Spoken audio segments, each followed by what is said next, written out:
As such, Tamil Nadu stands as one of the most favored destinations for Korean investors, given their focus on the manufacturing sector.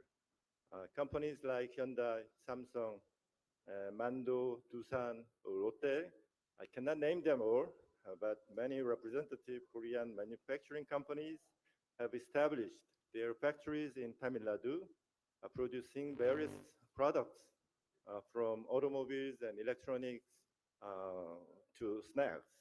And the positive impact of Korean manufacturing giants like Hyundai and Samsung running factories in Tamil Nadu extends to the establishment of an entire manufacturing ecosystem involving vendor companies.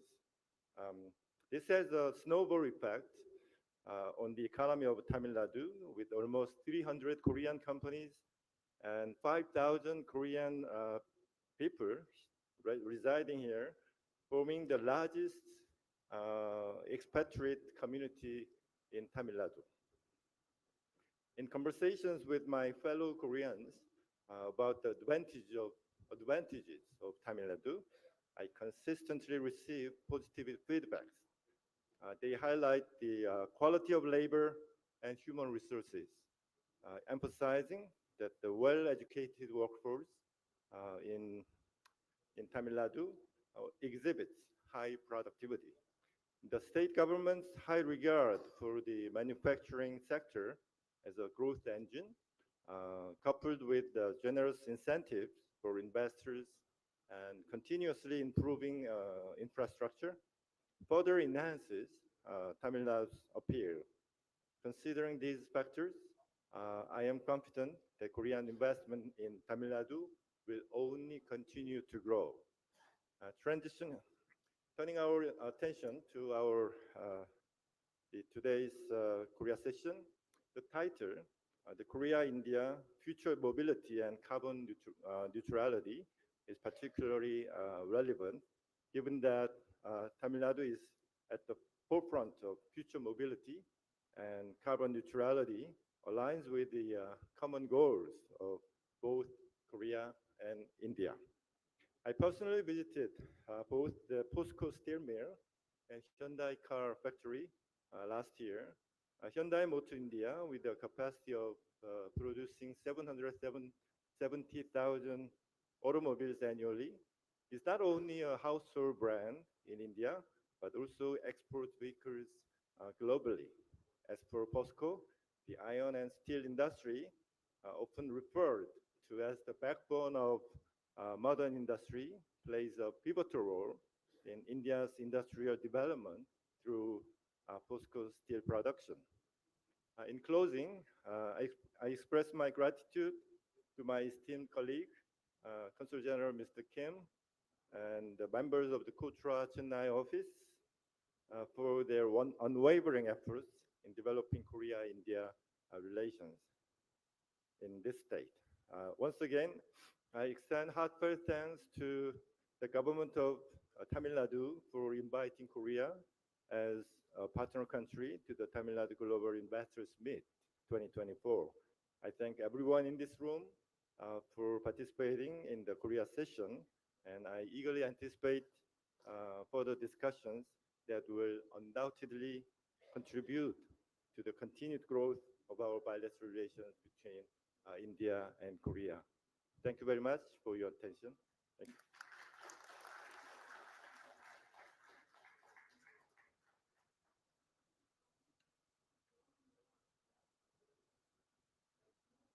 네, 개막식 연설해 주신 저희 대사님께 감사 인사 말씀을 드립니다.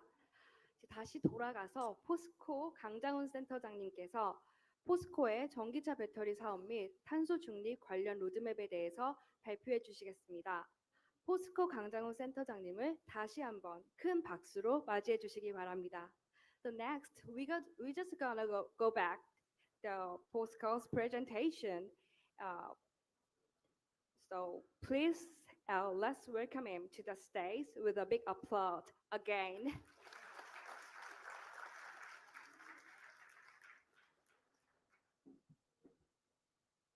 Is the video working? No? Yes or no? Not working. Okay, then I'll skip it.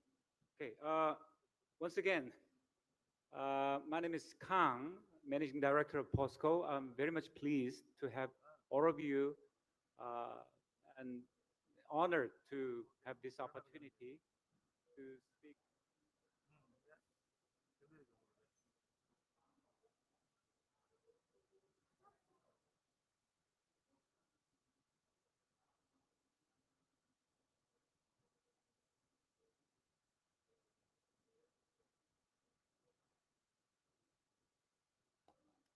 Uh, uh, okay, can you hear me? All right.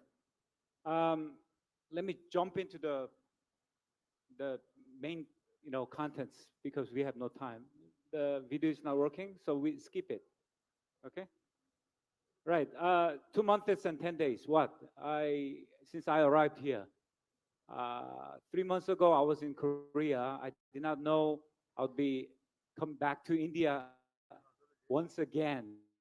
That means I was 10 years ago I was in Pune, and for the reason that I have good experiences working in India.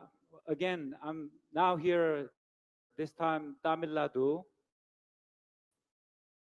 I started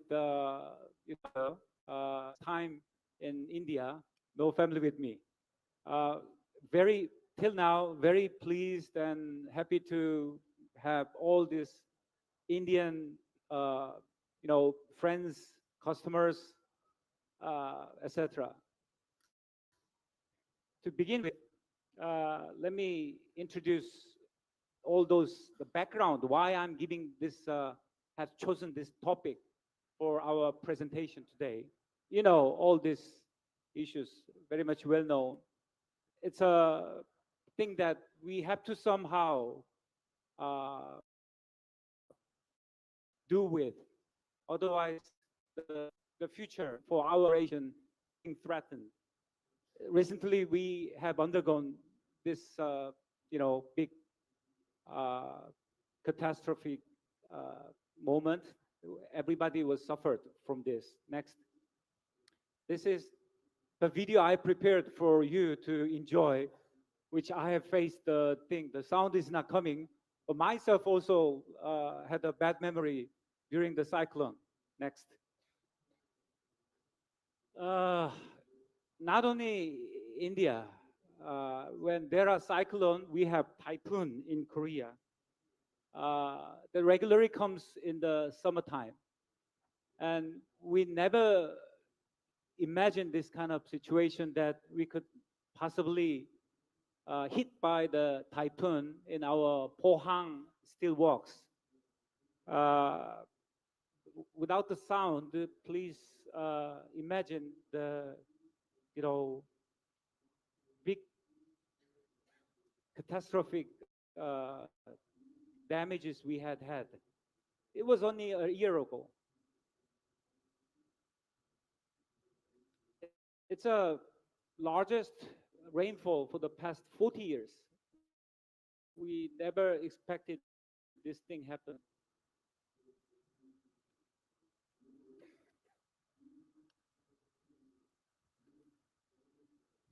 All media and the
industry. Next. Let me go directly into our carbon neutrality strategy.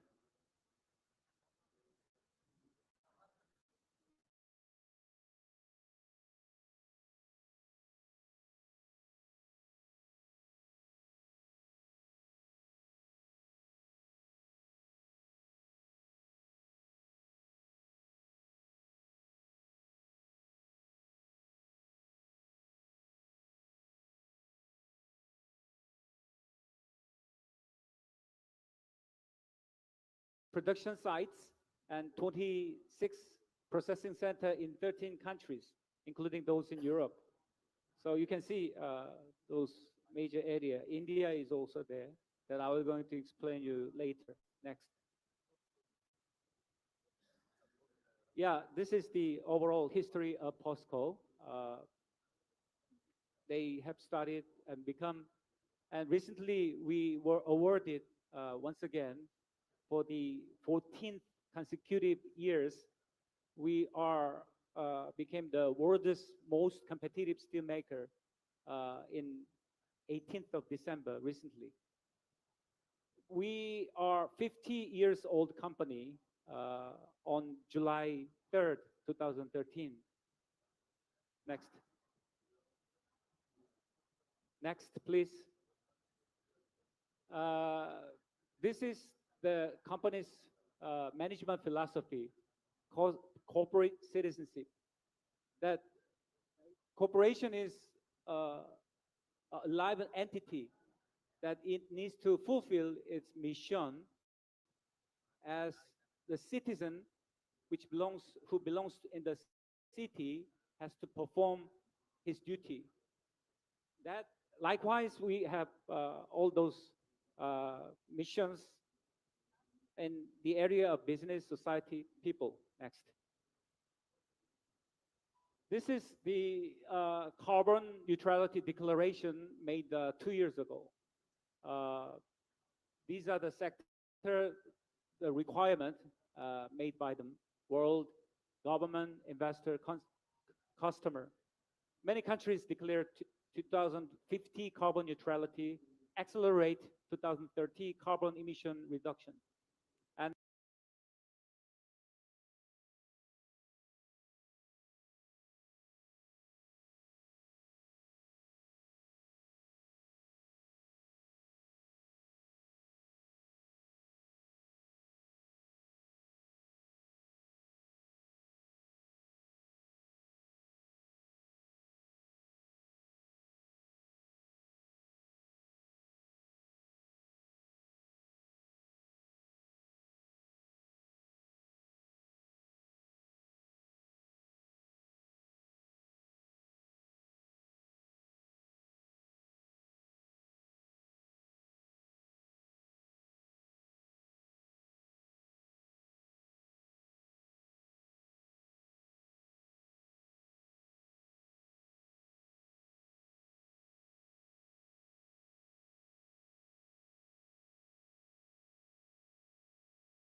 low carbon.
that we are going to have our smart factory resources using AI. Next. Second phase, we are going to have arc furnace. Instead of the coking coals, iron ore, we will be, but small portion, HBI, as look like that.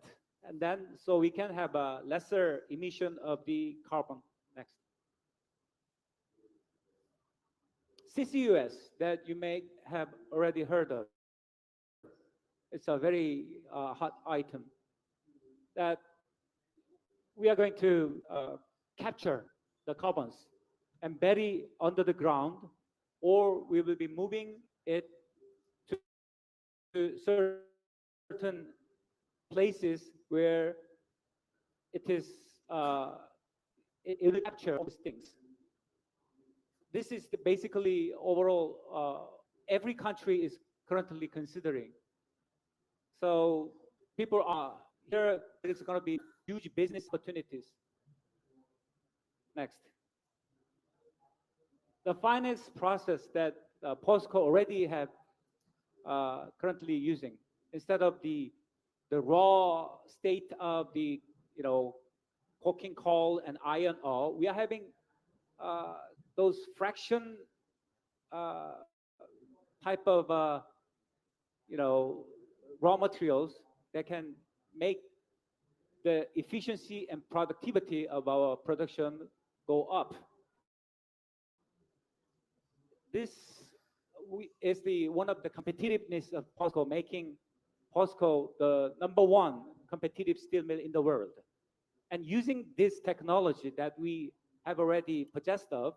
Next. We are going to make hydrogen-based steel making process called HYREX, that all the media and the other steel industry is also paying attention to, and asks us to have a joint program in the future like that. Europe, India, we are currently having a word with. Next.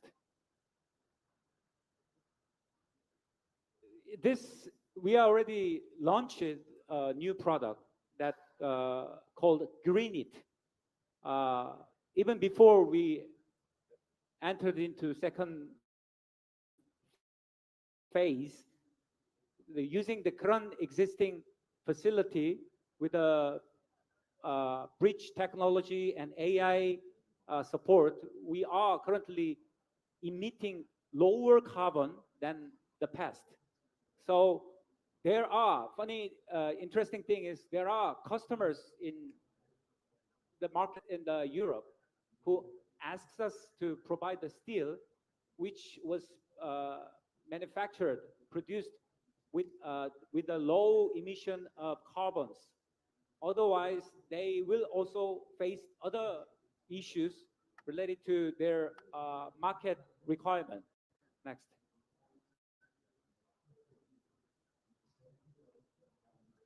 Next, please. Yeah, battery business where we are into. Next. This is the merit of having electronic vehicles. All that the society knows.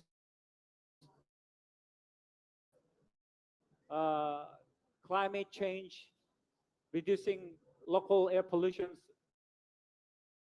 That's why. Next. You can see as the title of the article. Next.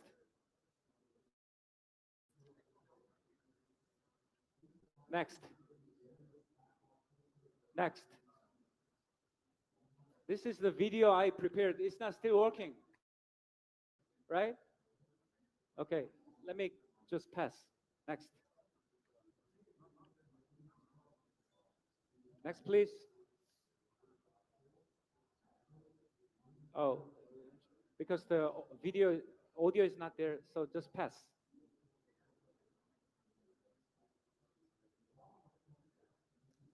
Can you stop it and pass?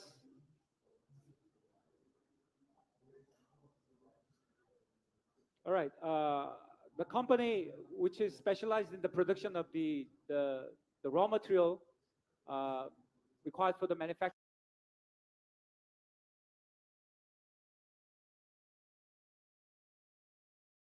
of the battery is POSCO Future M. M stands for the material. Next. This is the overall history of this company. Let me skip.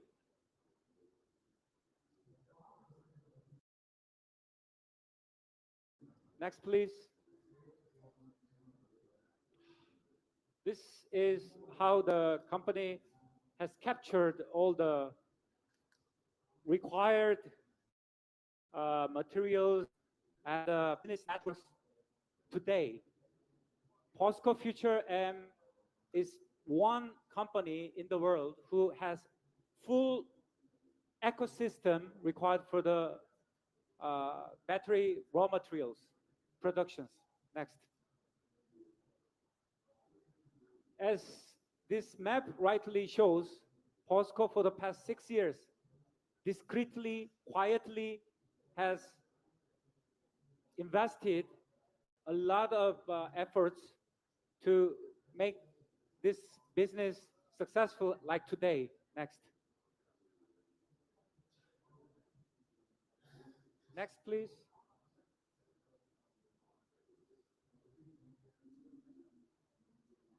Next. Yeah, this is the target that they are going to produce all this nickel, lithium, and cathode, anode, all this material. They have already have their own captive mine. In not only in Korea, we don't have natural resources, as you know. So we have captured in other countries like Argentina, Indonesia, and we are going to go other country too. And interestingly, recycling plant, we also have already started the mass production in Poland. So that's why this is uttered as the full value chain. Next, please. Next. Yeah, this is a recycling business that company has already started. The countries are considering stages. POSCO has already started the production in country of Poland and going to expand to other country too in the future. Next. Next.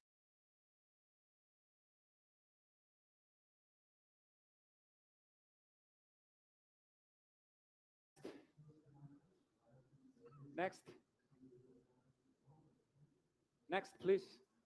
There are issues that the current existing type is, not enough for the future development of batteries. Likewise, accordingly, we are preparing for the different type of raw materials in collaboration with all the automakers and the battery makers like that. Next. Next. Company like these brands, and there are still more auto customers that we are currently collaboration with. Next. Next. Briefly introducing ourselves. I am the managing director of POSCO.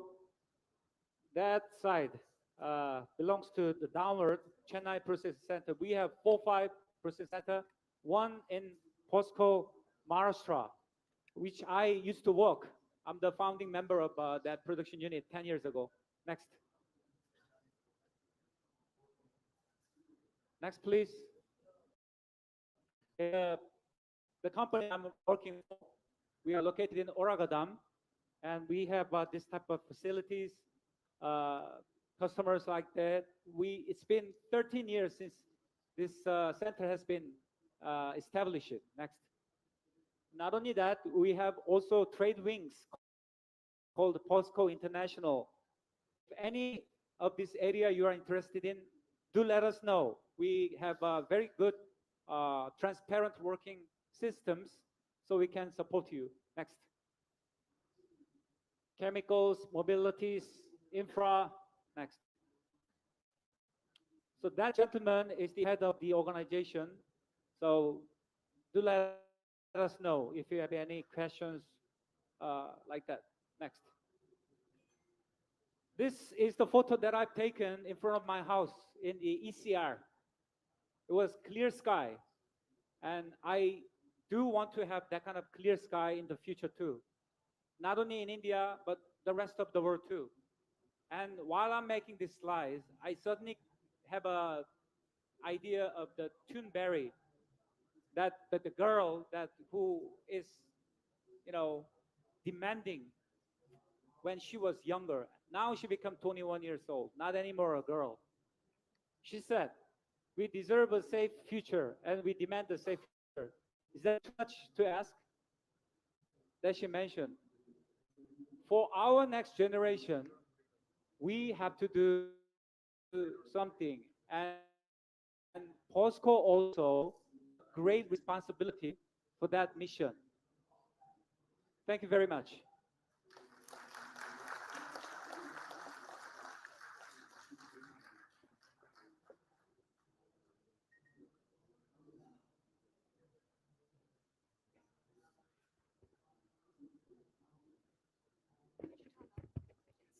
네, 발표해 주신 강 센터장님께 감사의 말씀을 드립니다. 다음은 현대자동차 Mr. Brijesh Guppisresh 임원께서 차량 전동화에 대해서 발표해 주시겠습니다. 큰 박수 부탁드리겠습니다. Next, the final speaker is Mr. Brijesh Guppisresh, Vertical Head of New Business Strategy for Hyundai Motors India. He will speak about leading into electrification, the pump to plug revolution. Let's give him a hand.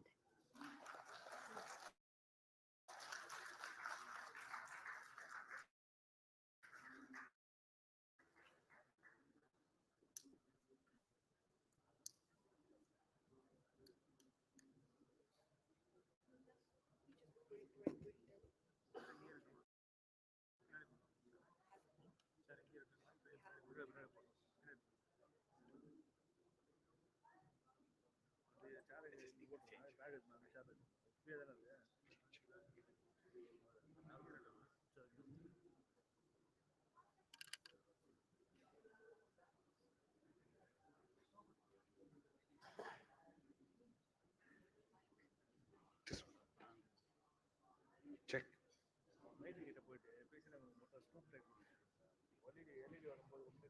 A very good afternoon, respected dignitaries, distinguished guests, ladies and gentlemen.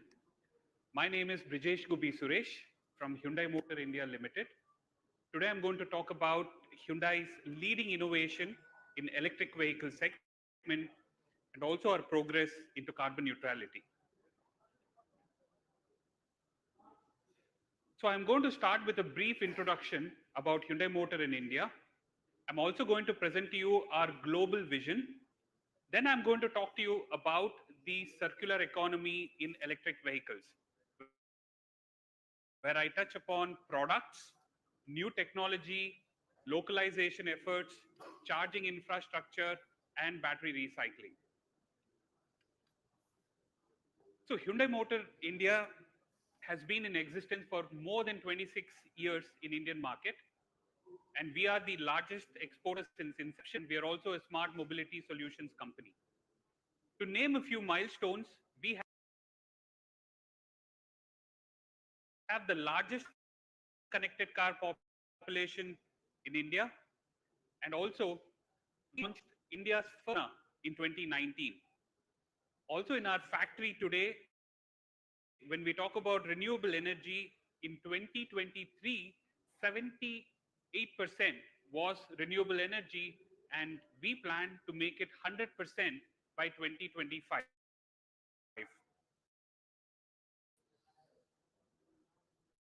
So this is our global vision. So our global vision is drive in India, and clearly by 2045, we want to be carbon neutral, and this is the vision set by Hyundai Motor Group. And we are all working hard and we are on progress to achieve this target.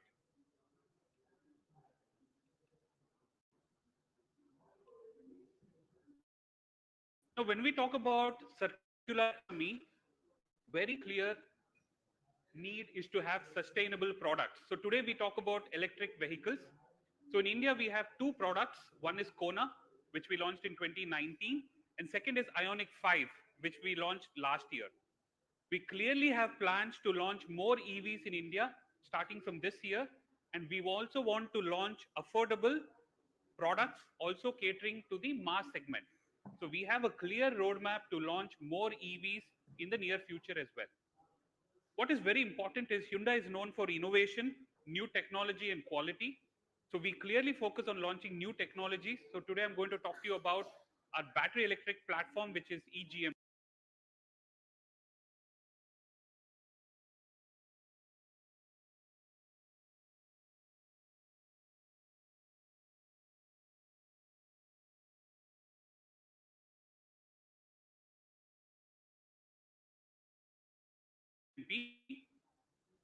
And when we talk about electric vehicles today, what is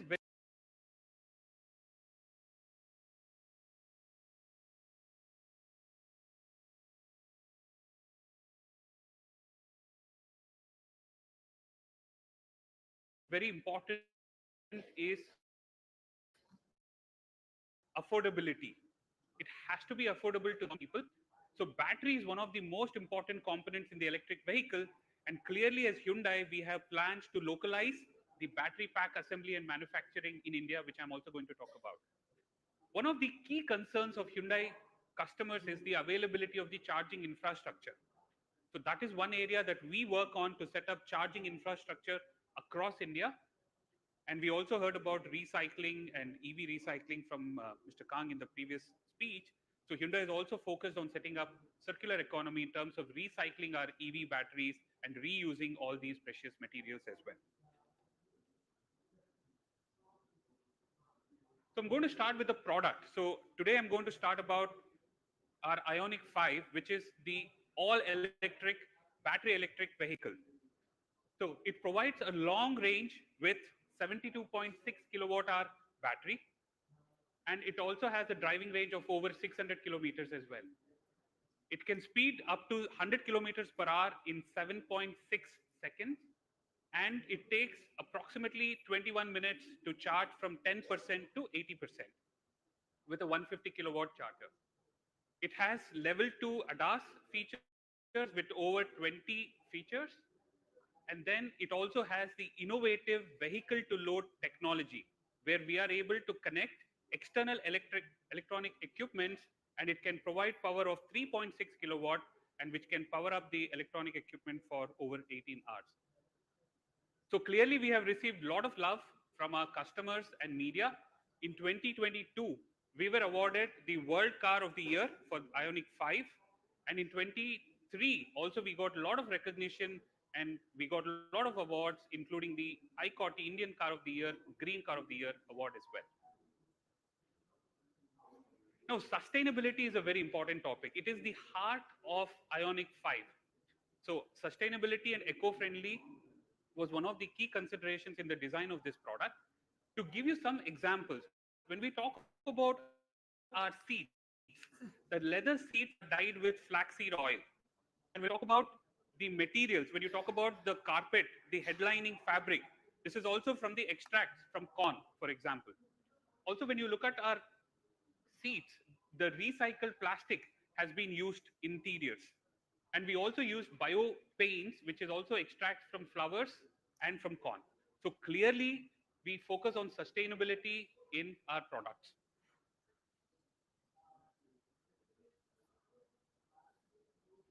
So let me talk to you about our dedicated EV platform, which is the eGMP. So this is a new technology. So our Ionic 5 is built on this platform. So what is very unique is, as you can see, it is a platform. It has a flat surface. It is modular in nature. That means we can have modular cars, we can have SUVs, we can have sedans with different length, different dimensions, so we can easily scale it up. And it has maximum interior space, which provides comfort for drivers and also for people in the rear seat as well. So what are the four pillars of this platform? Like I mentioned, modularity. Sorry, it's on the right side. The modularity is one of the pillars.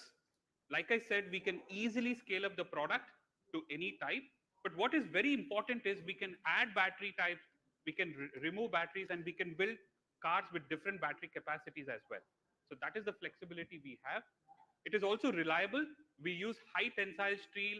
We have equal distribution of energy, so we make it safe.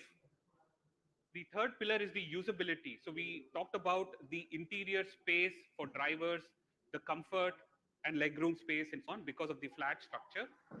And also the performance. We spoke about the charging. It can charge in 21 minutes, and also it has a maximum speed of over 185 kilometers per hour as well.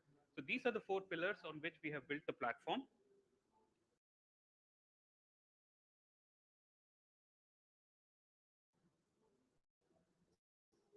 Let's see a short review of the EGP platform now.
Okay, so we spoke about products, we spoke about new technology. What is also very important is localization in order to provide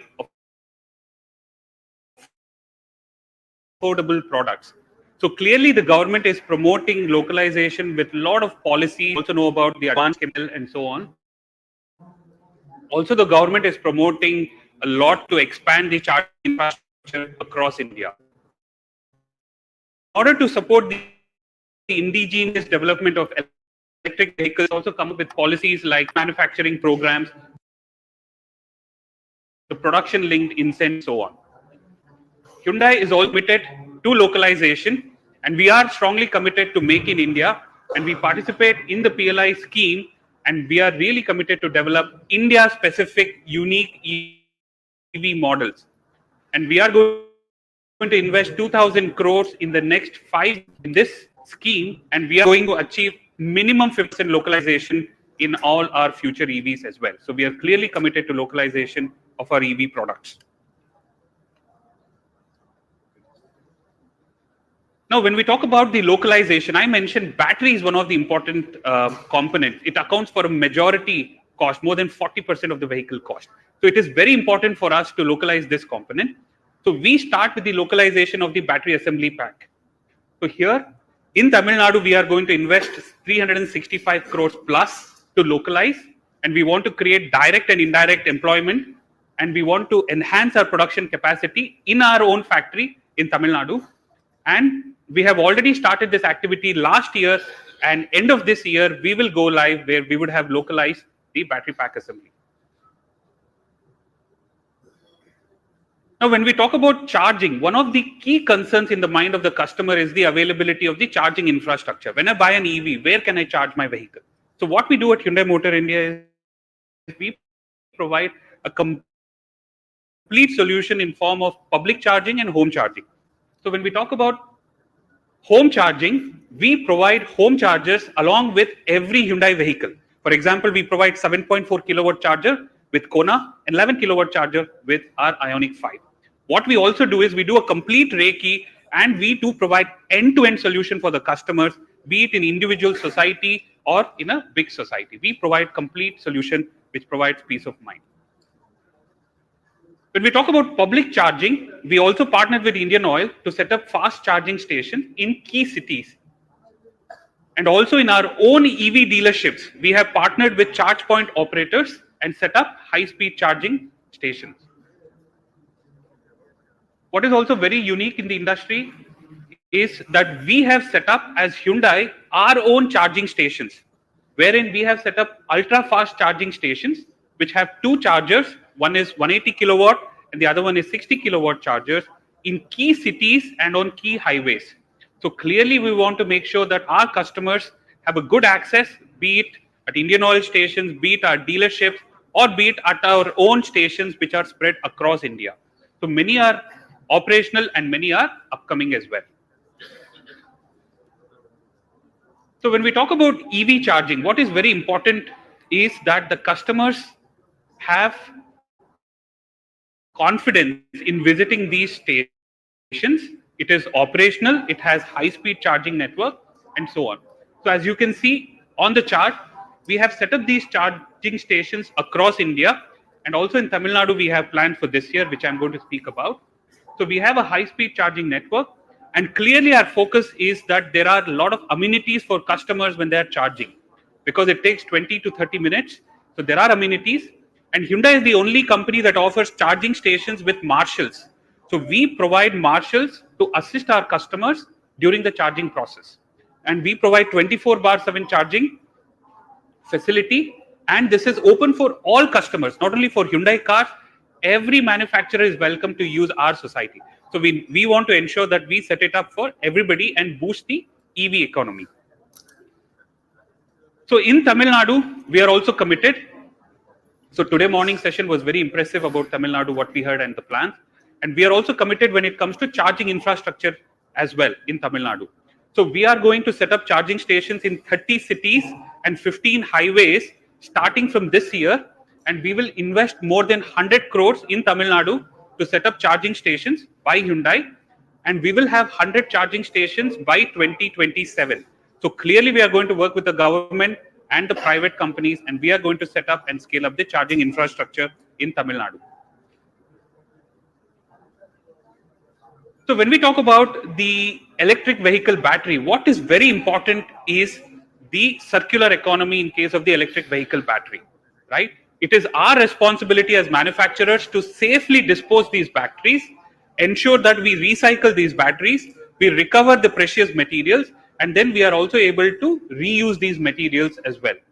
So what we have done as Hyundai, we have partnered with key e-waste recycling companies for the safe disposal of our batteries. So what we do in our service centers, we are able to safely dispose these batteries that need replacement. Together with our sister company Glovis, we are able to transport them to our partner facility, and at our partner facility we are recycling these batteries, and then what is very important is to recover the precious materials that can be reused as well. And also in the future also work on the second life of these batteries as well. So it is our responsibility to ensure that we safely dispose, recycle and reuse the precious materials as well. So why we are doing this? We want to set up a clear supply chain, and we want to ensure that we are responsible for maintaining and operating this circular economy as well. So clearly, we are on track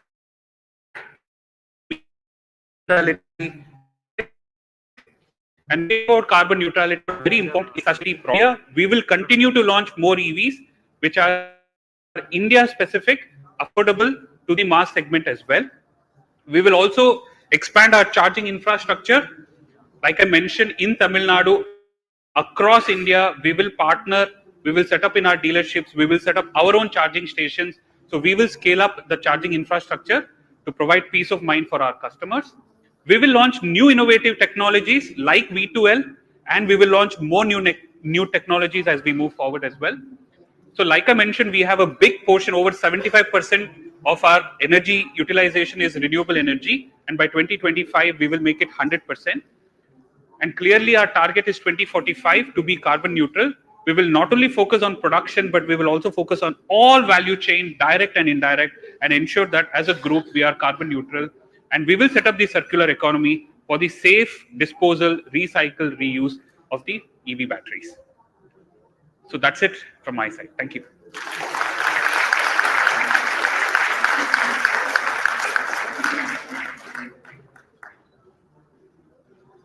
발표 감사드립니다. 마지막으로 주최 측에서 모든 발표자분들께 선물을 전달하는 시간을 준비했다고 합니다. 선물 증정식에는 Mr. Kantasamy IS, Government of TamilNadu 님께서 선물을 전달할 예정입니다. 선물 증정식 이후에는 사진 촬영이 예정되어 있습니다. To finish with, we will have a valedictory session. Mr. Kantasamy IS, the government of Tamil Nadu, will award a present to all the speakers and then take a group photo. 대사님, 센터장님, Mr. Brijesh, 무대 위로 올라와 주시면 감사하겠습니다. Please, our speakers, come up to the stage.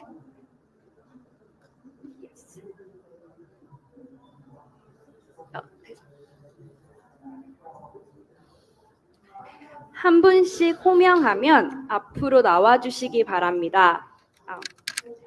Please step forward when I call out the name. First, the ambassador Jang Jae-bok.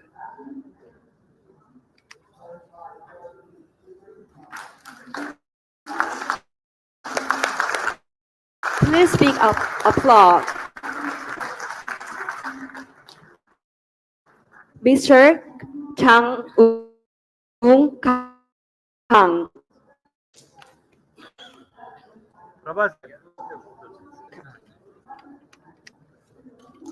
Yeah, please speak. Applause. Okay. Okay. Next, Mr. Brijesh Gupisureshi.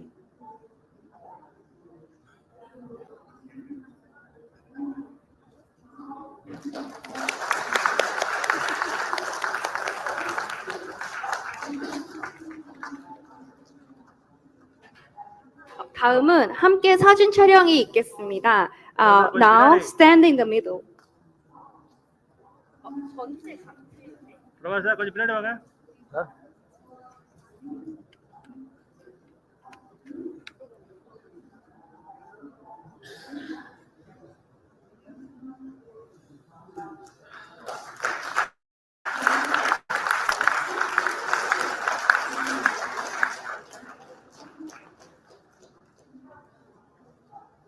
네, 감사드립니다. 네.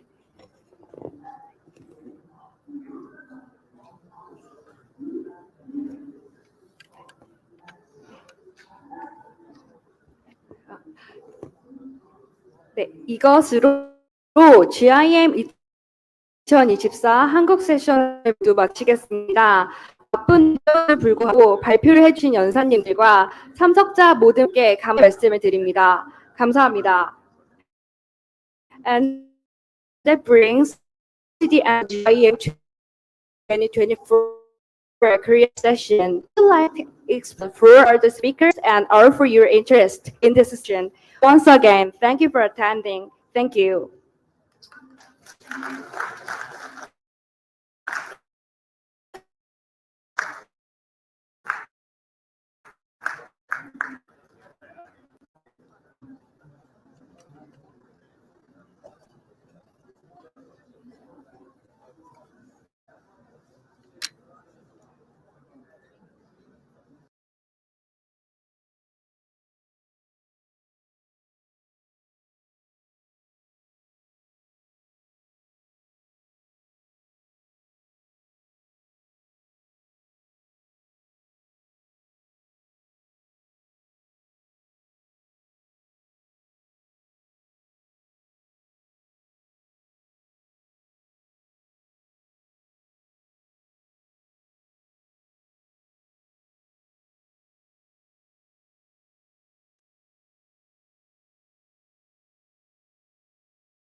And the point that China will not vacate in these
And the point that China will not vacate in these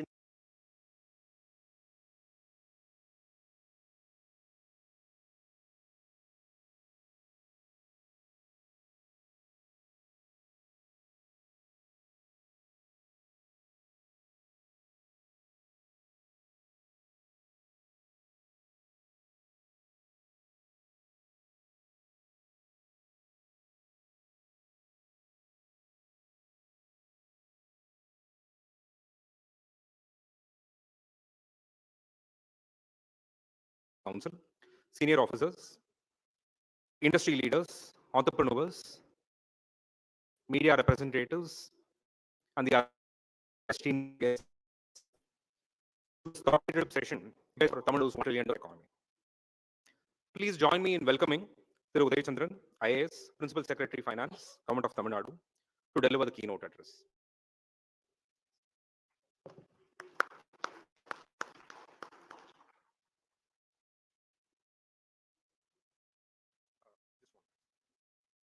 May I invite Prashant sir to.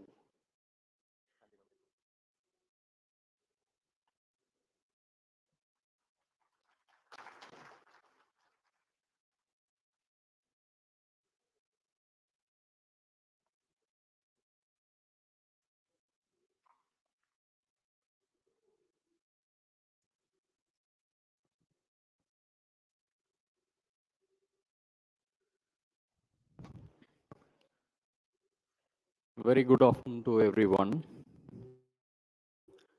Dr. Raghuram Raj, Dr. Arvind Subramanian, both in the Economic Advisory Council of Honorable CM.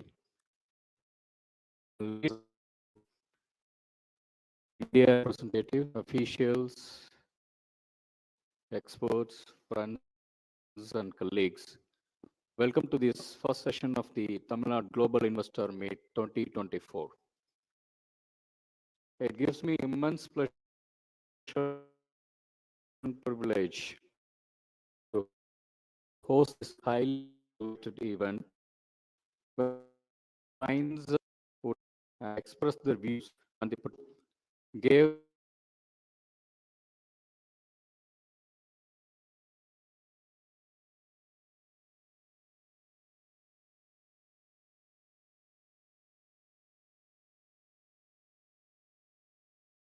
has engaged the Boston Consultancy Group for preparation of the roadmap to the followed by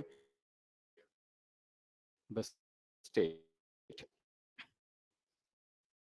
summary document of the plan has been just in the inaugural. We'll explore it further. Being the pioneer in shaping various social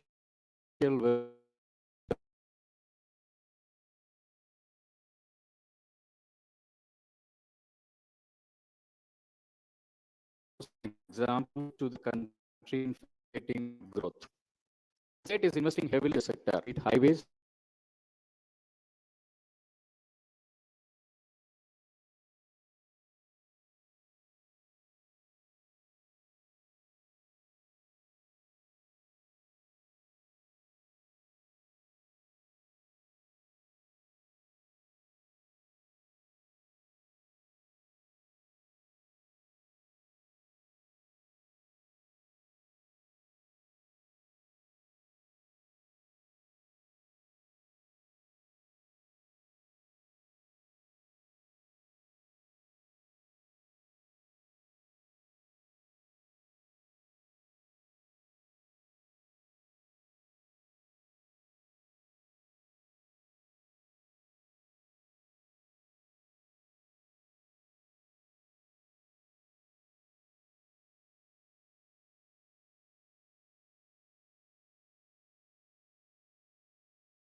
tough Salem living in China, I go jumbos. So my question is, do you think that there will be enough talent for operating fabs in India, like China and Taiwan? What do you suggest we do? So I think that the best way to develop fab talent is to have fabs. It's that's basically a great, fair number of fabs, but there's a major process of building a lot of new fabs subsidized by the government. There are incredible workforce shortages in a whole variety of different spheres. And if you talk to companies and say, well, why are there workforce shortages? Companies will say, well, we haven't had to hire anyone in this sphere for decades because you haven't built fabs in a very long time. And so I think if you want the workforce, you've got to actually invest in the companies that will hire the workforce. Now, if you ask yourself, what's the key challenge in fabrication? Workforce is part of the challenge, but there's also a lot of infrastructural challenges too. Not just roads and bridges, but also how do you source the chemicals? How do you source the materials? Do you have the power supply? Do you have the water supply? All that is also critical. Well, workforce matters, but I think something can train. The infrastructure side is just as important. Right, there was one hand going up there. No, there was one hand behind, just ahead of the lady. Yeah, that one. Sorry, that went up earlier.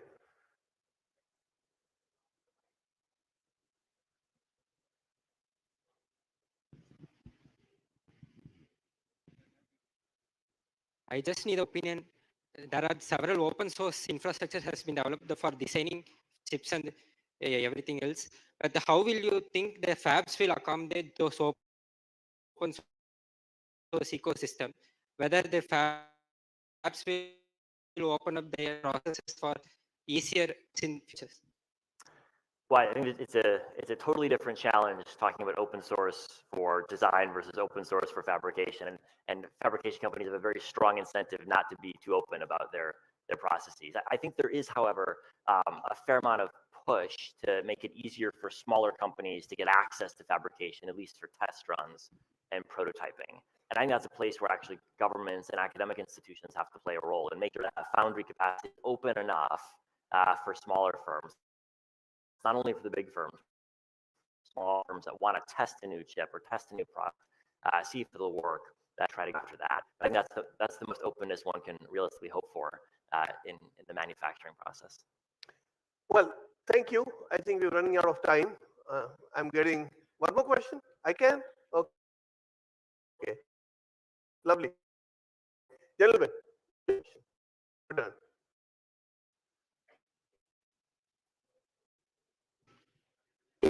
Yeah.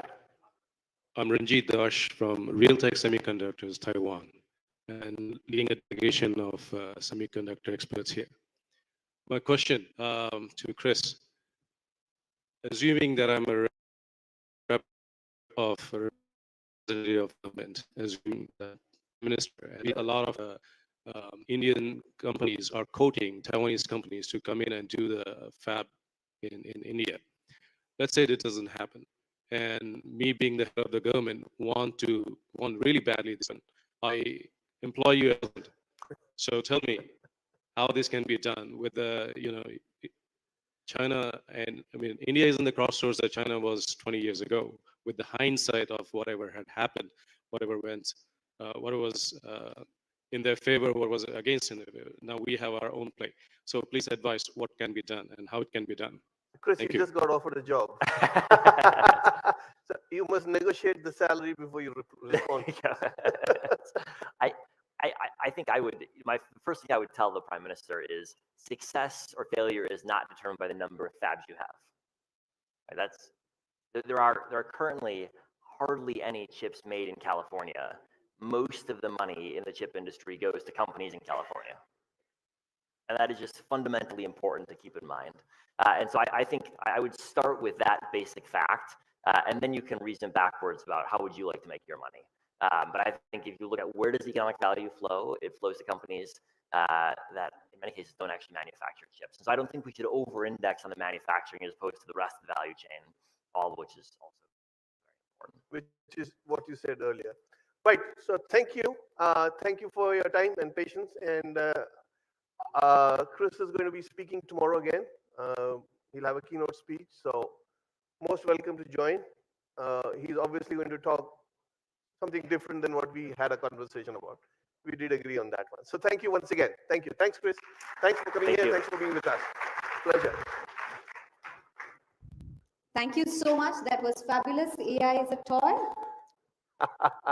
Still in experimental stage. And audience remain seated. We have riveting. We say thank you to you with a memento of this and white Dr. To a fabulous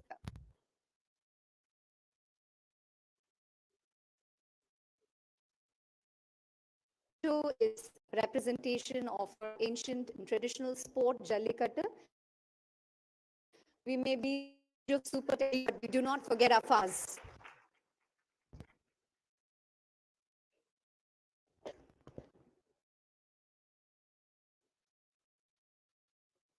To the audience who's just about joining in, next up we have a panel discussion that awaits you.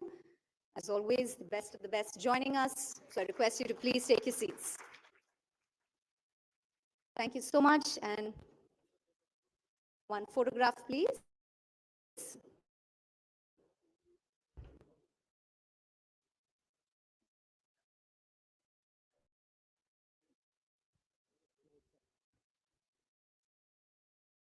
Visit our state and our country more often. You're welcome here.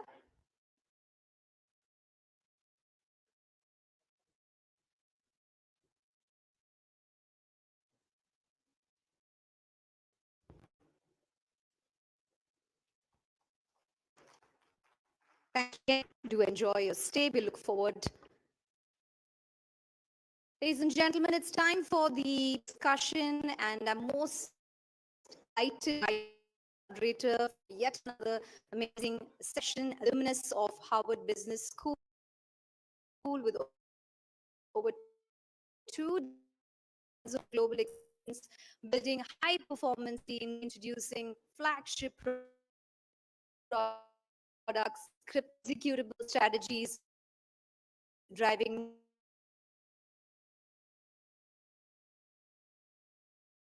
and let me also tell you the speakers for this session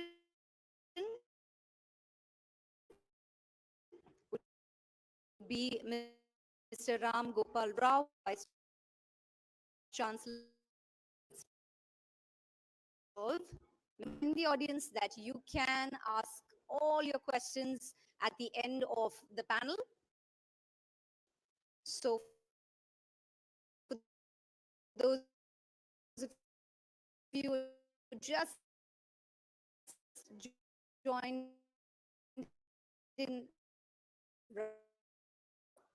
take your settle down, let's have a time together. The sessions, if you want to post the hashtag. You got your seat made there. They've got the nameplate for you. We'll probably figure out how to. Yeah. Hashtag TNGym 2024. That's the hashtag if you want to talk about us on social media, your feedback, things that you love, your questions, your thoughts on the session. So far,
clean energy space.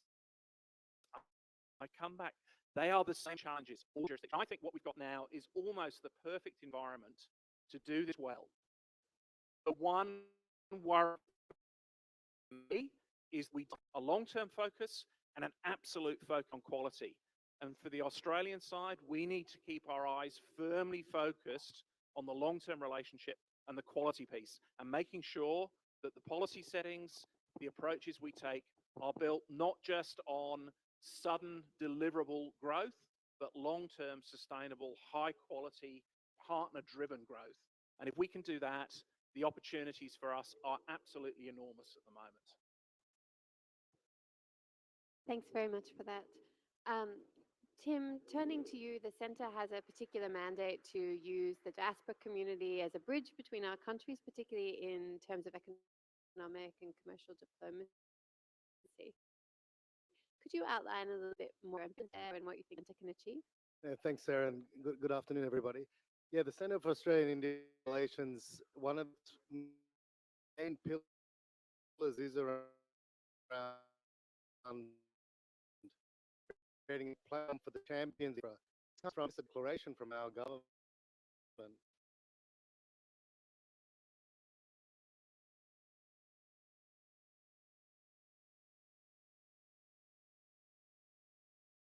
India economic strategy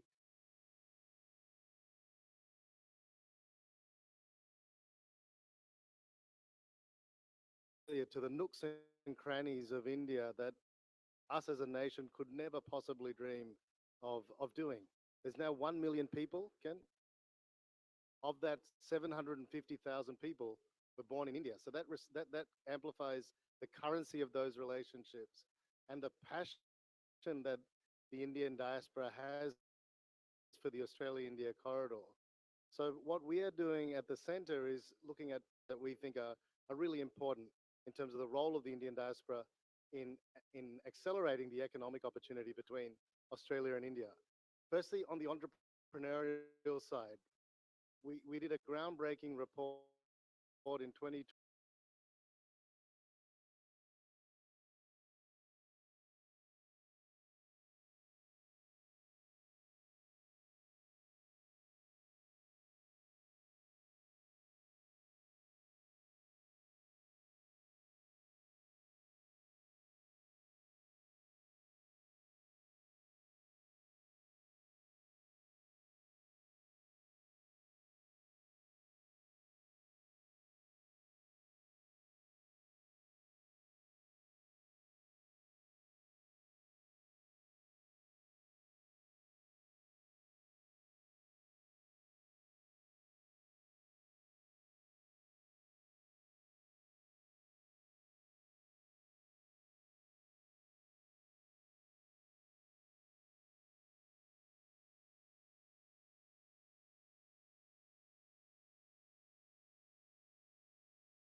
world, and a lot of that is based on input elements on the substrate and packaging elements. So clearly a great sector to go after, because India seems to have gotten more wave of advanced packaging and OSAT-like manufacturing coming to the country initially, while the fab aspiration continues to stay, though Chris would recommend that we don't bother to fab. Thank you, Ravi, for your early comments. Raja, I'm looking at you as someone who's done a successful semiconductor startups. You and I were having a fascinating discussion around, should India go all multinational in terms of footprint, or should we also have the ability and the intent to build more SMEs, MSME type infrastructure? So love to know your thoughts on this topic. So I'll be speaking mostly on behalf of small companies and medium-sized companies. So if you look at historically, right, there are two models of how the semiconductor business has evolved, right? One is the multinational model.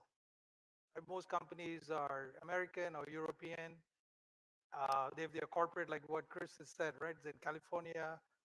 They do all the research and all that, and that's where very wealthy companies, tens of billions of dollars, and then they have manufacturing all over the world where they find the cheapest possible and design all over the world, and it costs arbitrage to find the cheaper design source, right? So that's one model. And countries like Malaysia, Singapore, Thailand, Philippines, Vietnam, they have kind of adopted to being service providers to these guys, right? So that's one model. The other model to me is a Taiwan model, right? Taiwan is a indigenous self-growth, innovative companies that are Taiwanese, right? Or similar to the Korean story, right? If you look at Korea, right, it's Samsung or LG or SK Hynix and so on, right? And one thing that is very, very obvious, right? If you look at, none of these American or European companies have very big manufacturing in these countries. They use them, but they themselves do not have any, big footprint in manufacturing. I used to be a TI guy, right? TI had a facility, a manufacturing facility in Taiwan, which is now probably gone down to almost nothing from a manufacturing standpoint.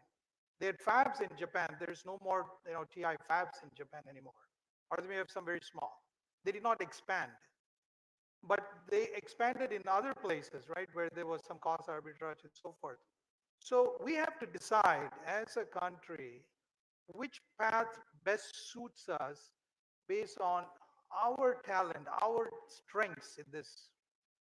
So if you map that and say, like what Professor was saying, right, there's tons of research being done on MEMS or sensors. So can we build a world-class sensors company out of India? So you focus on certain niches and say, look, this is our strength, and take that and create indigenous companies out of it. And this is where the policies of the government and so on can come in and fit together and say, look, I'm going to invest $100 million on this very passionate guys who are going to build this sensor company. So I'm an ex-TI guy, and I'm a big fan of Morris Chang, who built TSMC. They took a bet on him, right? He had all the the background. He was a fab guy. He had some business acumen. He had the connections. I mean, he was a very, very deep tech guy in TI. So they bet on him, and guess what? 30, 40, 50 years later, right? Taiwan has become a powerhouse in this. So I think we have to decide. Now we are in 2024. Obviously, there could be a hybrid model where we support both the MNCs as well as the local indigenous companies. My concern is, what I'm seeing so far is there's less of a support in this homegrown, support, right? That these guys really need. Because I guess there was somebody asked this question just now. They have designs, but they can't productize. So one of the things that can happen is, for example, the TamilNadu government can say, okay, I will guarantee you, you come to TamilNadu, you design in TamilNadu, I will guarantee you silicon validation. So as a government right now, they have a little bit more clout in this, right? They could go to TSMC or UMC and say, look, I'm willing to pay 20, $30 million, right? Take or pay. And say that, look, I have enough guys that, you do, give me shuttles, give me this, give me that, so they could be a conduit, right? Put together some guys. So those are the kind of subsidies that are really, really required. And then bang on some of these, bigger goals of, pick one, right? Could be sensors, could be MEMS, could be some, power semiconductor and so forth. So that's one area I believe, right, where I think we can excel and start this process. I believe 5 years, 10 years from now, we could be on a path to creating a TI in India or a MediaTek in India. But India has to have a plan. The other thing is huge amount of subsidies are given to EMS companies, semiconductor companies, both from the central government, and each state is fighting with each other to give more. So it's never heard of, by the way. 70%, 80% of capex is funded by government. No other government in the world, I think, gives that. Not even in the US. But we give it. And guess what? Where all this money goes? It goes to all the equipment that is not made in India. So all these subsidies actually going abroad again, right? So again, right, you give the money, that's fine, because there's no choice, right? There's no equipment makers here. But you create a path that 3 years from now, 5 years from now, 10 years from now, I need to have at least 30% of the equipment made here. It's not a bad ask, right? You know, because they are basically giving the money for you to free. So you come up with a plan, right? So I think, you know, all these combinations of working together and every, you know, whether it's Chris Miller or anyone else, right? We always talk about talent and is there a market? We have everything. We have talent, we have market. But I think finally is the politics. The politics of where these big companies would like to invest. So if we're chasing the big companies to come and invest, it's purely political in my mind. But if it is really, you know, we want to grow and we want to become big contributors in the semiconductor globally, I think, and as the semiconductor market is going to double from 450 to 900 or a trillion, I think there will be new companies that need to come out of India, which will become sizable in the next 5 to 10 years. So I think the value proposition that I'm saying is, you know, invest in the SMEs and MSMEs and, you know, guys who have got potential. No, agree. And I think Raja makes a very good point because I think India always does things its own way. So probably a hybrid is my guess, will approach, because when I look at the semiconductor engineering talent, we all owe a gratitude to TI that started its operation in the late 80s, early 90s, because many of my own best engineers are essentially a downstream from that operation. And if you look at the dish tech, fintech, digital world, Flipkart, ex-Flipkarts are the ones who are running a lot of the startups in those spaces, right? So you clearly need some big pivot to help you train talent, get you to scale, and then the downstream provisioning has to be done so that we are not just MNC driven, but we have indigenous players come in, and government has to have policy and incentives to that. So, other bit now, Sudarshan, you've set up R&D operations. You and I were chatting about how hard it is to find signal guys, talk of so tell us about, of course, we're all assuming that talent is easy, available. Tell us a little more about how true that is, what has been your journey, and what has worked and not worked. So I'll make it a Chennai or Tamil Nadu context, you know, to make it a little more interesting. It's very different from Bangalore. In fact, I'll, you know, connecting some of the dots. It's finding talent and bringing companies is the easy part if there is the government backing to say this is what we want to do. I'll put that in perspective. Qualcomm's first R&D center in India was actually put up in Chennai, but it was closed down a year later. And 2 years after that, they built it up in Hyderabad, and rest is history. So it is an indicator of, yes, there is talent visibility in Tamil Nadu everywhere. You know, Bangalore, half the talent pool in Bangalore is actually from Tamil Nadu alone. What are the things that make it different here? One is our listening, I'd say, or even parents, I'd say, you know, willingness to communicate is more important than the communication itself. Inculcate the idea of willingness to communicate. Language isn't a barrier. There is plenty of talent in Tamil Nadu. All the talent that transports itself into Bangalore are the ones that are able to communicate. The willingness to communicate is limited in many, that we need to improve. But the pure engineering talent, I've hired for large companies like Qualcomm and now with Max Linear, and I've done for my own startup at Kibercom. Whether there is tier 1 colleges or tier 2, tier 3s. I've hired for my startup entirely from tier 2 to tier 3 colleges in southern Tamil Nadu. And I've had phenomenal success out of that if I was willing and able to coach them how to communicate. Because almost entirely all of them failed my interviews that I would typically do for a Qualcomm. Almost entirely all of them. I took a chance and said, okay, I have to hire interns and train them. And then I find out, oh, it's actually, there is talent in there. They're just not willing to communicate. You know, I'll put a small example. When you say somebody, when you ask somebody in Bangalore and say, hey, you were supposed to deliver this task on this date, are you on track? And the guy will give you a story. And here in Chennai or in any part of Tamil Nadu, the guy will say yes or no. Then you will have to keep pulling answers out of them. And I have been able to hire in, and I actually had set up satellite offices in Trichy and in Coimbatore for a small startup in itself. And there is plenty of talent. I never had, you know, any difficulty finding talent if I was willing to figure out what their gaps are and coach them. And vast majority of it is in the enabling them to communicate. When that happens, the rest follows. Yes, there are niche areas where there is talent gaps. Analog mixed signal is one area where across the globe it's a challenge, and India is no different because it is harder. The harder things to do, there's going to be fewer people wanting to do, but that's where perhaps Chennaites, Tamilians can make a difference. We are used to doing things hard and doing the harder things. Let's go after it, do it. You know, build a talent pool here. Analog and digital, I mean, analog and mixed signal talent is going to be in need forever. It ain't going away anywhere. So,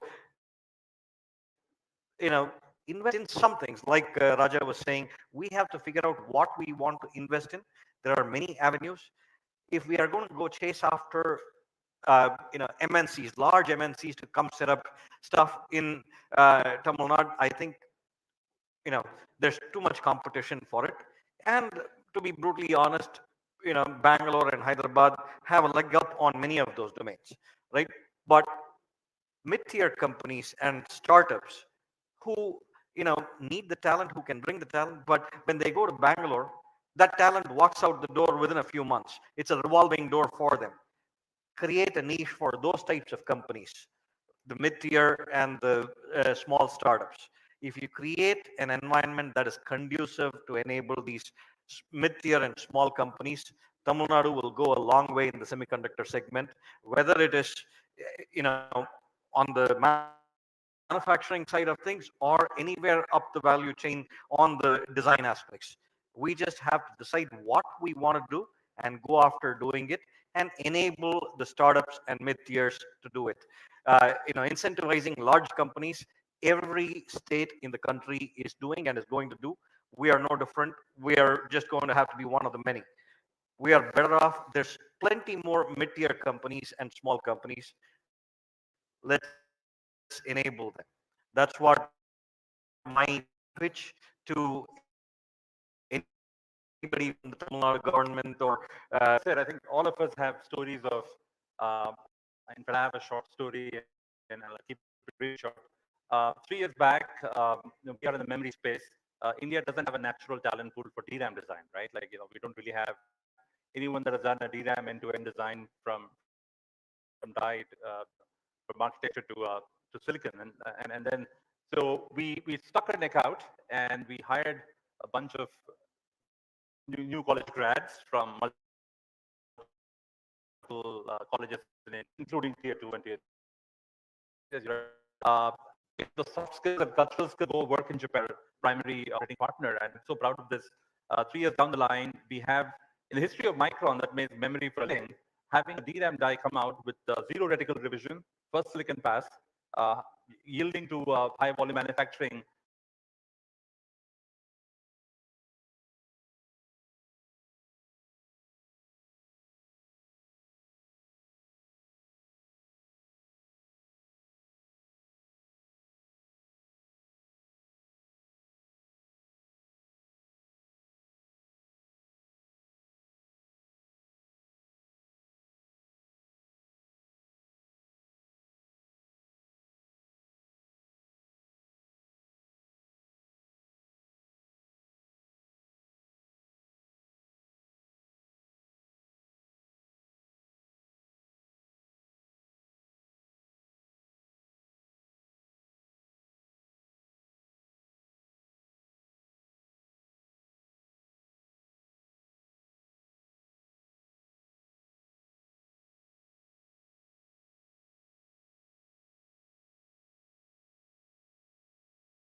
industries on the panel. If running a fab of 30,000 wafers per month takes about 1,800 people, 1,850 people exactly. That's what, out of which operators are about 500 with ITI kind of background.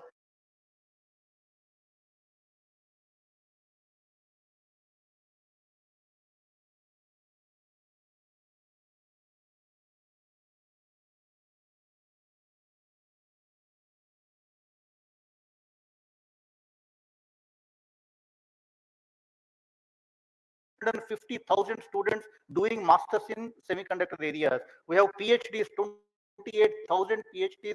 So I think, when it comes to talent, a little bit of orientation is all what is required. But for me, semiconductor mission doesn't mean whatever is happening elsewhere, you do it in India. For me, semiconductor mission means innovating for India, exactly like what the automotive sector has done. I think developing, meeting the Indian needs, and developing further markets and further market penetration into the unaddressed kind of sectors that currently is an issue. So that is what to me the semiconductor manufacturing is. No, excellent, excellent insights. Raja, Ravi, any thoughts? No, I think the focus on packaging as a natural bridge Right. from assembly in between assembly hub is a good one, because it is very possible to do that with less capex. It's not a stretch to execute. So the focus on packaging, I think, is really good, and probably we need to do more of that. The second thing which ISM is also doing is to also look at power semiconductor and look at compound semi, either gallium nitride, silicon carbide, but also silicon based, and sort of build that entire ecosystem, because there is so much need for that. Like Dr. Rao mentioned, I mean, looking at what the requirements are locally and building around that. I think sensors, I totally agree, but aside from that, power semi and building the entire power semi ecosystem and systems is going to be critical. So I would really do more of that as well. The third thing that I would say is a much greater focus on research. And I don't mean simply the multinational research. I'm talking about across the board. The percentage of revenue that needs to be put into R&D in this industry is huge. And we need to get companies, government, as well as universities in that mindset and frame of reference to, and it's beginning to happen. I mean, there is a consortium of 12 IITs and ISC and a lot of industry players coming together to build up the packaging research capability. But I think we need to do a lot more of that, I would say, across the board. One thing that I would tell the governments would be, hey, I've run a startup in Chennai, but whatever it is the policies are, how can we make it, more visible, more obvious, more accessible, right? Whatever the incentives may be. How can somebody, not have to run through a lot of red tape before figuring out what it is that is available? How do you get access to it? Right? Those things. I think enabling that, if the governments can do what they actually want to do, if they can make it easier for companies to leverage it, that is something that will differentiate Tamil Nadu from other places, is my opinion. Just one comment there, Sudarshan. I think someone in the audience mentioned about the product market fit challenge that we have in startups, right? I think it's a genuine challenge because we just acquired an Indian startup, and what we realized was the venture capital community wants you to focus on larger markets for margin reasons, right? Because the Indian market is generally considered to be value conscious, not paying you the premium for the technology. I'm not saying I agree to it, but that's a perception. So you tend to focus on external markets. You don't have people with that knowledge. The people who generally come back to the country are largely engineering people who come back and other professionals, but not necessarily a VP of marketing, is what I think you mentioned or someone, right? And that's a gap. And then that is what is preventing some of the Indian startups from not getting the scale, semiconductor startups from getting the scale. And just the DLI is a good start, giving you incentives to go through the first 9-12 months of silicon, you know, tape out phase, but more importantly, getting the product market fit going. So very important. Although you would have some context there, right? So Yeah, of course. a lot of context. No, I think, see, it's a demand creation, right? If you look at the China model, right, Huawei exists because the end China telecom companies supported Huawei. And Huawei in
so use match that together and say, okay, we pick this 2-3 areas, right, for the next 5 years, and we indigenize along that and see what are the government policies that can enable that, right? Tata is putting a huge amount of solar near Trichy and so forth, right? There's a lot of electronics that goes behind it.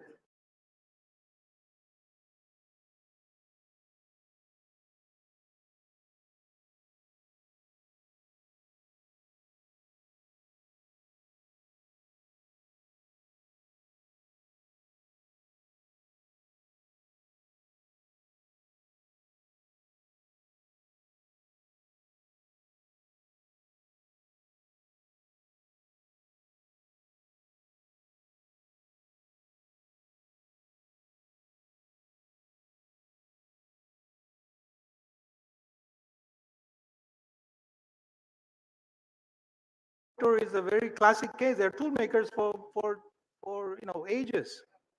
Why can't we do India machines?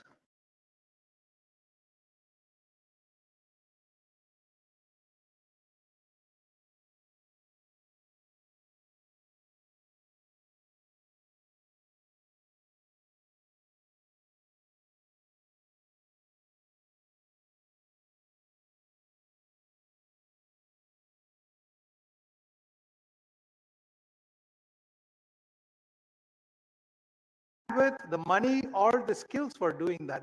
That's where the policies and the governments, right? They take a very nuanced approach, not just a general approach. Hey, you come here, I will give you 30%, 20%. Every state is saying that, but use our strengths in the state and guide policies. Bet on some of these people. You vet them, right? You vet them. Are they serious? Do they know what they're talking about? Create a panel that you can vet them as well. But it's like what Chris was saying, it's a 10, 20, 30-year project. But we got to start. So I think that would be my recommendation. Great, thank you, Raja. I think I'm getting enough signals that we have to probably stop it here.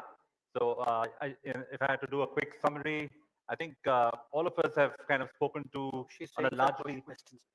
We'll take some questions. Oh, okay. So I'll still summarize and then we'll open up for questions, right? So I think the quick summary is we're all optimistic about the future of semiconductors in India. I think that's a safe thing to say, depending on which part of the equation we come from. The fact I can tell you is every state government is holding summits, and semiconductors, the natural part of that agenda tells you how keen and interested they are.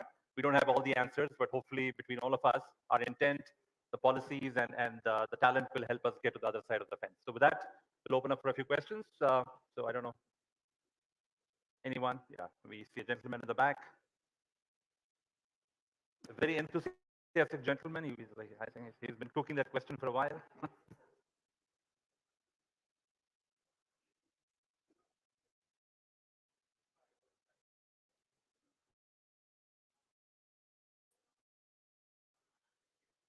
Want to come to the front a little bit? Maybe that helps. Yeah.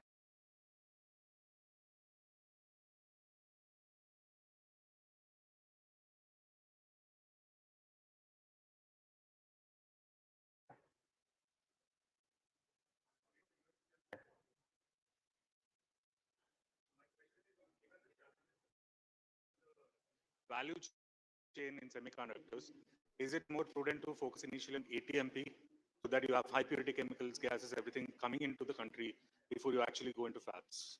Right. Well, I'll give it a shot because Micron took a decision to set up the ATMP plant in India, and there's no right or wrong. Time will tell. The rationale behind that was it's a larger employment generator compared to front end. Back end provides you with much more of jobs, both all levels of job, from flow technician to product engineering to senior engineering and R&D folks in areas like packaging and interconnects, etc. So that was one rationale. The second one was, truth be told, India is still making steady progress, but we're not the infra, the turnaround time on shipments. Almost all of that is getting better and better. So any multinational will obviously want to ensure that the first step is more around capturing the essence of what India needs from an employment footprint ecosystem standpoint, and then see how it can be developed over it. So I think the government's intent is still to have a good mix of front end and back end, and we'll wait to see what kind of announcements are coming in the coming weeks and months and years. Any other panelists want to? Maybe. I think we always take the path of the lowest resistance possible, right? So I think whether you call it OSAT or ATM in case of a captive like Micron, I think the really bigger question is who's going to be the customer. Right? For a captive, is Micron clear, right? Going to be, and is there a plan to develop the local packaging talent and local design?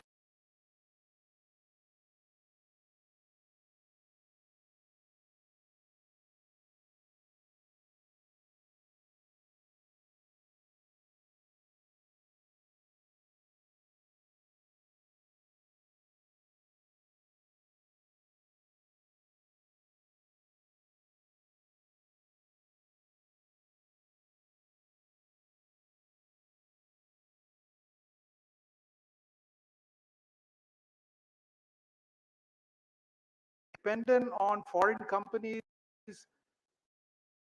giving you business, or are you going to use that as a base platform and build on that? Right? So that's a question that any OSAT player wants to come in needs to think through and roll it out that way. Start is essentially what I say. Just like they said for fab talent, you have to just start. Any of these, as long as you have an idea of your end customer, then just start. It doesn't matter. You'll find talent, whether it is imported talent or local. Eventually, you will build it locally. Those are not the problems. Knowing your customers is the most important thing. Knowing your business proposition. Know that. Start. Automatically, the rest will take care. Okay, great. Thank you. I see a hand over there. This is left side. Okay, I saw you, but I will go with you and then I'll come back to you. Yeah.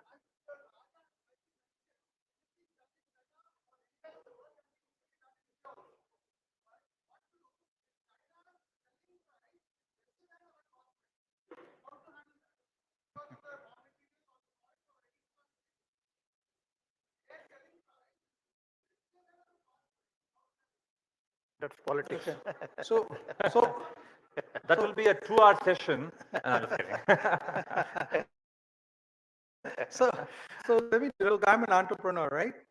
So when I started the company, that same question came, right? Can you compete, right? But I was very stupid guy, very foolish guy. I just jump in. You want to be in this business, you got to take that plunge, right? Now, once you get into the business, that's where the funding comes. No company starts with a profitable business, right? you need a runway, whether it's a 3-year or 5-year runway to fund your losses. You have to have a plan. Once you get into the customer, now you're engaging with the customer, then the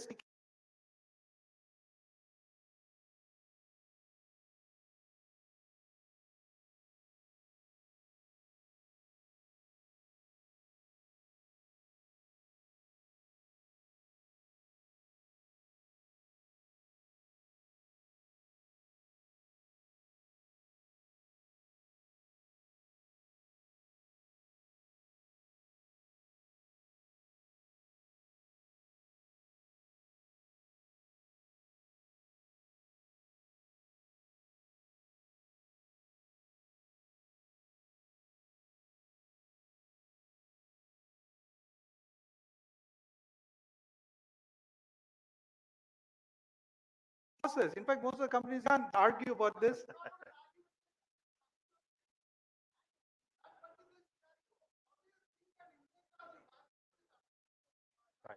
So we'll have an offline discussion. The only comment I'll make is, apart from cross arbitrage, there is a new geopolitical arbitrage, which is an interesting phenomena, right? No one will take a loss-making product, but the idea of being able to source technologies, people from different parts of the world has become even more prominent and important in the last couple of years.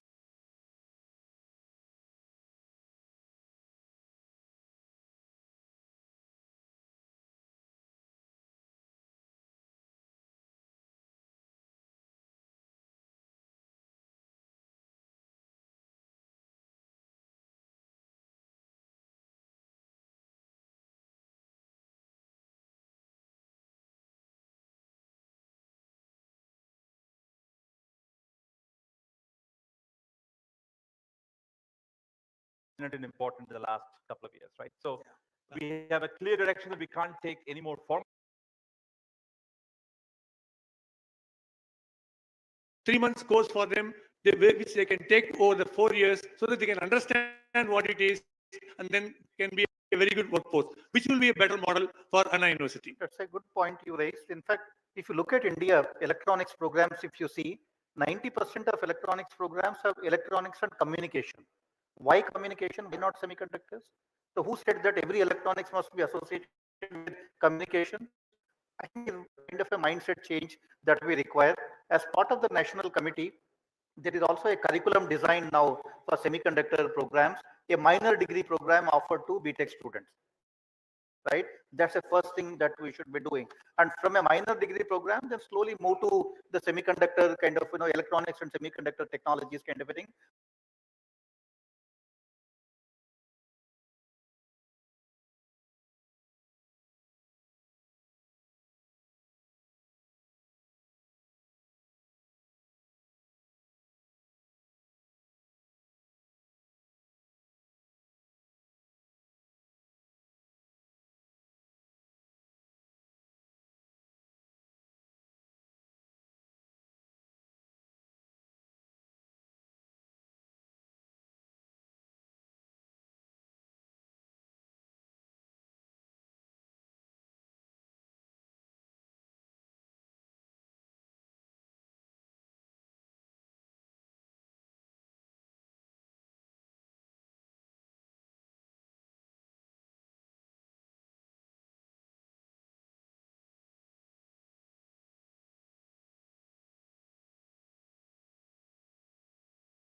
We're all set for our next session. We're going to be meeting the movers and shakers from the world of business and entrepreneurship. So audience, I hope you're ready for this.